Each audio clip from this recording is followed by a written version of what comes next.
पूरी एनसीईआरटी पढ़ेंगे line by line, कुछ नहीं छोड़ेंगे और अच्छे से समझेंगे डॉक्टर सुष्मित मुखर्जी के साथ। तो चलिए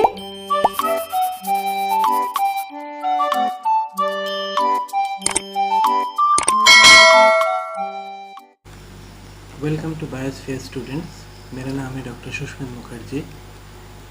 नीट के प्रिपरेशन अगर सही तरीके से करने हैं तो एनसीईआरटी को पूरा पढ़ना है, लाइन बाय लाइन पढ़ने हैं और पूरा समझना है।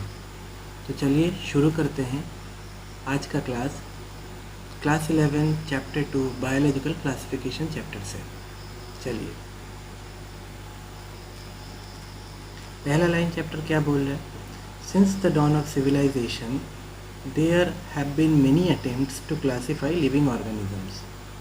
तो since the dawn of civilization मतलब जब से human civilization शुरू हुआ है, जब से इंसान civilized way में रहना स्टार्ट किया है, तब से बहुत सारे अटेम्प्ट लिया गया है लिविंग ऑर्गेनिजम्स को क्लासीफाई करने के लिए। ज़िंदा जो भी ऑर्गेनिज्म है उसको क्लासीफाई करने के लिए बहुत सारे अटेम्प्ट लिए गए हैं। कब से लिया गया है? जब से सिविलाइजेशन शुरू हुआ है, जब से सभ्यता शुरू हुआ है। It was done instinctively, not using criteria that were scientific but born out of a need to use organisms for our own use. तो ये इंस्टिंक्टिवली किया गया था। इंस्टिंक्टिवली मतलब जो सही लगे, जिस तरीके से क्लासिफिकेशन करना सही लगे उसी तरीके से क्लासिफिकेशन किया गया है लिविंग ऑर्गेनिजम्स का। और उसमें और एक चीज़ क्या है कि वो साइंटिफिक वे में क्लासिफिकेशन नहीं था, प्रॉपर साइंटिफिक वे में क्लासिफिकेशन नहीं किया गया था शुरू के वक्त पे। तो कौन सी चीज़ों को इम्पोर्टेंट मान के क्लासिफिकेशन करना स्टार्ट किया गया लिविंग ऑर्गेनिजम्स का? फूड, शेल्टर एंड क्लोथिंग, तीन जो सबसे इम्पॉर्टेंट चीज़ें हैं सर्वाइव करने के लिए और सिविलाइज वे में जीने के लिए। एक है खाना, दूसरा है सर के ऊपर छत, शेल्टर और कपड़े। ये तीन चीज़ों के बेसिस पे, तीन चीज़ों को इम्पोर्टेंस दे के क्लासिफिकेशन किया गया है लिविंग ऑर्गेनिजम्स का। Aristotle was the earliest to attempt a more scientific basis for classification. तो एरिस्टोटल जो फादर ऑफ बायोलॉजी भी माना जाता है, बहुत पुराने साइंटिस्ट है, ग्रीक साइंटिस्ट है। तो एरिस्टोटल ने सबसे पहले, अर्लीस्ट मतलब यहाँ पे याद रखना है कि सबसे पहले मतलब फर्स्ट, एरिस्टोटल ही फर्स्ट थे जो साइंटिफिक बेसिस को यूज़ करके लिविंग ऑर्गेनिजम्स को क्लासीफाई करना स्टार्ट किया था। मतलब साइंटिफिकली लिविंग ऑर्गेनिजम्स को क्लासीफाई करना स्टार्ट किया था सबसे पहले। कौन? एरिस्टोटल ने। साइंटिफिक बेसिस मतलब किस चीज़ पे डिपेंड करके या किस चीज़ के आधार पे उन्होंने क्लासिफिकेशन शुरू किया था वो देखते हैं। He used simple morphological characters to classify plants into trees, shrubs and herbs. तो उन्होंने सिंपल मॉर्फोलॉजिकल कैरेक्टर्स यूज़ किया था। अब सिंपल मॉर्फोलॉजिकल कैरेक्टर मतलब स्ट्रक्चर। कोई भी लिविंग ऑर्गेनिज्म का अगर स्ट्रक्चर देख के, बाहर का स्ट्रक्चर देखते मतलब आउटर स्ट्रक्चर को देख के अगर उसके बारे में स्टडी किया जाए तो उस सब्जेक्ट को बोलते हैं मॉर्फोलॉजी। सब्जेक्ट को बोलते हैं मॉर्फोलॉजी। तो मॉर्फोलॉजिकल कैरेक्टर्स मतलब लिविंग ऑर्गेनिजम्स को बाहर के तरफ से देखा और अलग अलग स्ट्रक्चर्स हुआ, उसी हिसाब से उन्होंने अलग अलग ग्रुप्स में डाला। तो ये साइंटिफिक अप्रोच था, फर्स्ट साइंटिफिक अप्रोच था। किसने किया था? एरिस्टोटल ने किया था। इसके बेसिस पे उन्होंने प्लांट्स को तीन अलग अलग कैटेगरी में तोड़ा, तीन अलग अलग ग्रुप में डाला। सबसे बड़े वाले जो प्लांट है, ज़मीन के ऊपर एकदम सीधा बड़े वाले जो प्लांट है उसको क्या नाम दिया? उनको ट्रीज बोला गया। जो छोटे वाले प्लांट है जो ब्रांच्ड होते हैं और थीन ब्रांच से बने होते हैं, पतले वाले जिनके ब्रांच होते हैं, सॉइल के ऊपर ग्रो करते हैं, वैसे वाले प्लांट को श्रब बोला गया। और जो एकदम ग्राउंड के साथ पैरेलली ग्रो करता है, बिना सपोर्ट का सीधा होकर खड़ा भी नहीं हो सकता, वैसे वाले प्लांट को हर्ब बोला गया। तो प्लांट्स को ये तीन कैटेगरी में एरिस्टोटल ने डिवाइड किया। किस चीज़ पे आधार पे?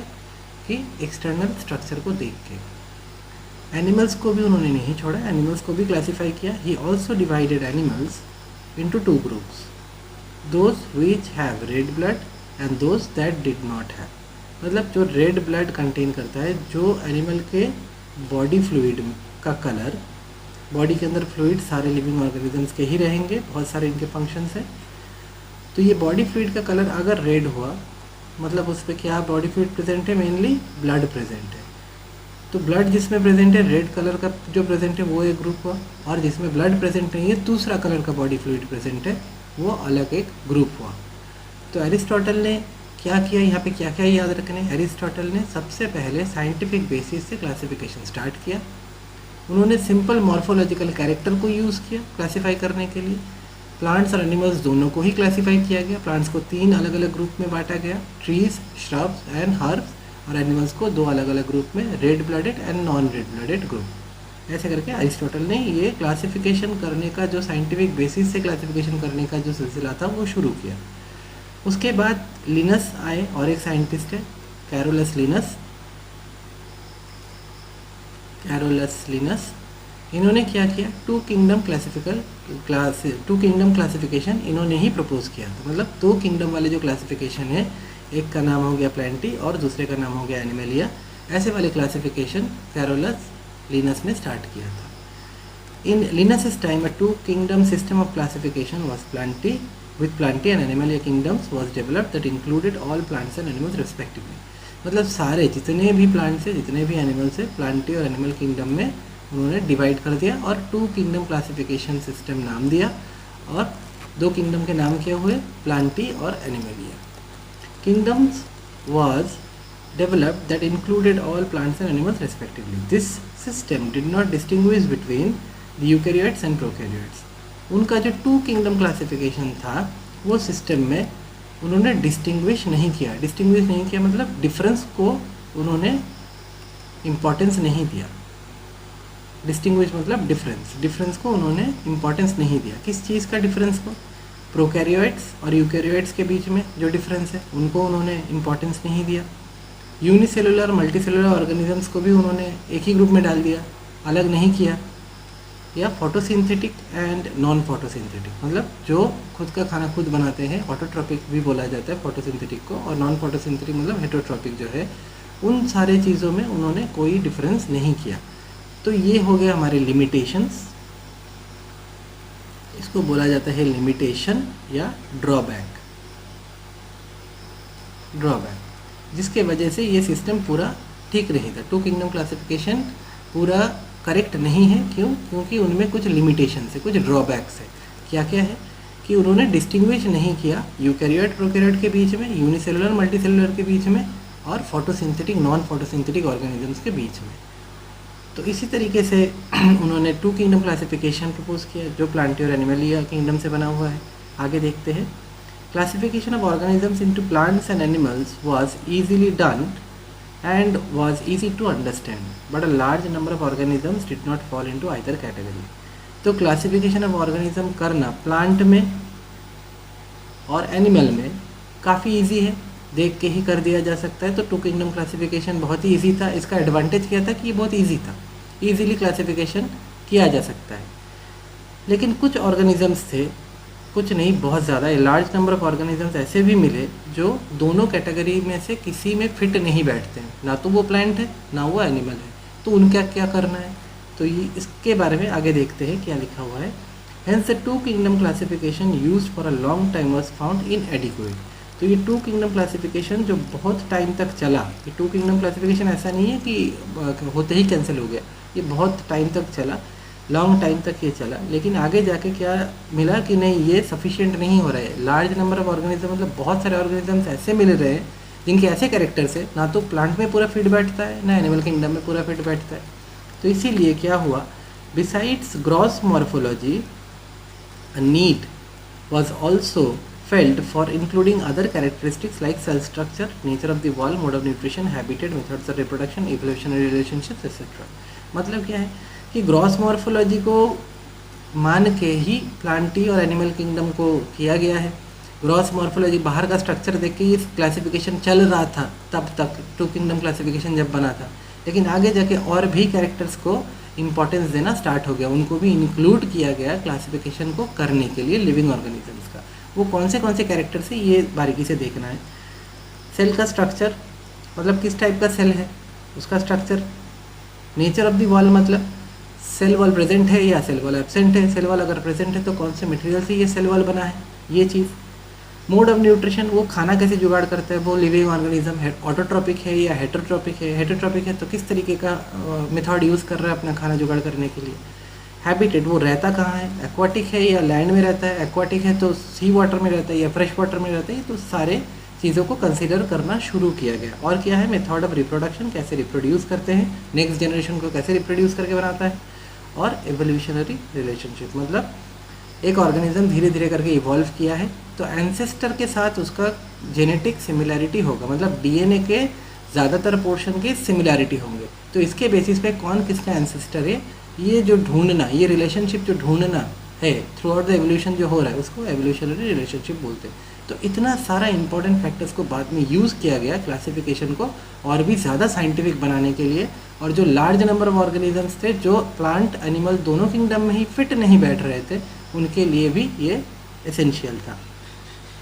Classification systems for the living organisms have hence undergone several changes over the time. तो ये एक दिन में ही क्लासिफिकेशन सिस्टम अभी जो हम लोग यूज़ करते हैं या सिलेबस पे जो फाइनली इंक्लूड किया गया है 5 किंगडम क्लासिफिकेशन, ये एक दिन में नहीं बना है, बहुत टाइम लगा है और बहुत बार चेंजेस किया गया है, तब जाके आज का जो क्लासिफिकेशन सिस्टम है वो मिला है। सेवरल चेंजेस मतलब बहुत बार चेंजेस किया गया, ओवर द टाइम मतलब काफ़ी समय से। दो plant and animal kingdoms have been a constant under all different systems, मतलब जब भी जो भी क्लासिफिकेशन चेंजेस किया गया है तब जाके आज का जो क्लासिफिकेशन सिस्टम है वो मिला है। सेवरल चेंजेस मतलब बहुत बार चेंजेस किया गया, ओवर द टाइम मतलब काफ़ी समय से। दो plant and animal kingdoms have been a constant under all different systems, मतलब जब भी जो भी क्लासिफिकेशन को लेके चेंजेस लाया गया ऑर्गेनिजम्स को या कैसे क्लासिफिकेशन करनी, ये सारी चीज़ों को प्लांट और एनिमल किंगडम शुरू से था, आज भी है। तो ये दो किंगडम ऑलवेज प्रेजेंट था, इसमें कोई चेंज नहीं है। लेकिन धीरे धीरे करके आगे आगे क्या किया गया कि और भी किंगडम्स को ऐड किया गया है, लेकिन प्लांट और एनिमल किंगडम ऑलवेज प्रेजेंट थे शुरू से आज तक। The understanding of what groups organisms be included under these kingdoms have been changing। लेकिन पहले क्या किया था, 2 किंगडम क्लासिफिकेशन सिस्टम के हिसाब से अगर देखें लिनस का, उसमें जो भी प्लांट लाइक था प्लांट में घुसा दिया, जो भी एनिमल लाइक था, कुछ भी कैरेक्टर एनिमल के साथ अगर सिमिलर था तो एनिमल में घुसा दिया। लेकिन ऐसे नहीं चलेगा। प्लांट किंगडम में किसको रखना है, किसको प्लांट किंगडम में नहीं रखना है, जो पूरा प्लांट नहीं है, प्लांट किंगडम में रहने लायक नहीं है, दूसरे किंगडम में रहने लायक है। या एनिमल सेम चीज़ अप्लाई करते हैं एनिमल किंगडम में जो पूरा फिट नहीं बैठ रहा है।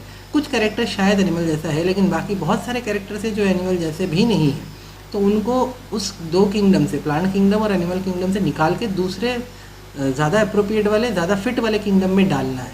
तो ये प्रोसेस चलता गया और धीरे धीरे करके प्लांट किंगडम से और एनिमल किंगडम से बहुत सारे मेंबर्स को जो इनिशियली उसमें प्रेजेंट था किंगडम्स में, उनको निकाला गया और उनके जो करेक्ट वाले किंगडम है उसमें डाला गया। तो ये प्रोसेस बहुत दिनों से चलता गया। The understanding of what groups organisms be included under these kingdoms have been changing, मतलब कौन से ग्रुप को प्लांट किंगडम, कौन से ग्रुप को एनिमल किंगडम में डालना है, वो धीरे धीरे करके अपग्रेड होता गया, वो चेंज होता गया। The number and nature of other kingdoms have also been understood, बाकी सारे किंगडम्स को भी धीरे धीरे समझा गया और किंगडम्स बनाते गए। तो बनाते बनाते आज 5 किंगडम क्लासिफिकेशन है, 5 किंगडम क्लासिफिकेशन है। तो ये किसने किया, साइंटिस्टों ने किया और बहुत समय से किया। ओपिनियंस भी अलग अलग थे इनिशियली, लेकिन आज के टाइम में 5 किंगडम स्टैंडर्ड है कि 5 टोटल किंगडम है जिसमें लिविंग ऑर्गेनिजम्स को डिस्ट्रीब्यूट किया जा सकता है। तो ये था हमारा फर्स्ट क्लास में यहीं तक करेंगे। नेक्स्ट वीडियो में आगे भी चैप्टर चलता रहेगा। अगर क्लास अच्छा लगा हो तो चैनल को बिल्कुल सब्सक्राइब कीजिए, वीडियो को लाइक कीजिए और शेयर बिल्कुल करना, क्योंकि नीट के बहुत सारे एस्पिरेंट्स हैं जिनको सही तरीके से प्रिपरेशन करने